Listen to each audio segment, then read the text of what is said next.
Bona tarda, tornem a obrir els micròfons de la porteria en el que segurament és la setmana més important tant del propi programa com del projecte que ho engloba tot, que és la Federació de la Xarxa de Cooperació al Desenvolupament del Sud de Catalunya. I la Marissa és analista política i estadística, que treballa a l'àmbit de l'economia i el desenvolupament, en concret ara mateix a la OCDE, però és que abans ja havia treballat al Ministeri d'Assumptes Exteriors espanyols, havia treballat al Making Finance Work for Africa i al Banc de Desenvolupament Africà, entre d'altres organismes internacionals. ¿Y por qué un día decides dedicarte al mundo del desarrollo, de la economía del desarrollo? Pues sí, es totalmente vocacional, pero es verdad que siempre el mundo de la ayuda al desarrollo y el mundo social me ha llamado la atención.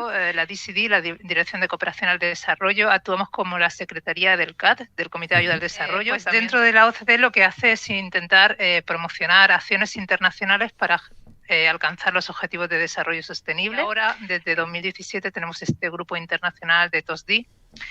Y en concreto dentro de mi equipo de la dirección nos encargamos de hacer estándares, también de datos, en concreto los de TOSD, pero también todos los que no son miembros del Comité de Ayuda al Desarrollo. Pues sí que es cierto que con la Agenda 2030, obviamente, objetivos mucho más transversales, mucho más holísticos, necesitan de otra herramienta financiera para calcular. Y esta herramienta es el TOS. Sí, a ver, TOS significa Total Official Support for Sustainable Development, es decir, el apoyo oficial total al desarrollo sostenible. Es decir, lo que mide son todos los recursos que son oficiales o con apoyo oficial que van en medición del desarrollo sostenible de los países en desarrollo. Entonces tenemos dos pilares. El primero es flujos transfronterizos de recursos, eso puede ser tanto recursos monetarios como, por ejemplo, cooperación técnica. Y el pilar 2 son más, digamos, los bienes públicos globales o regionales.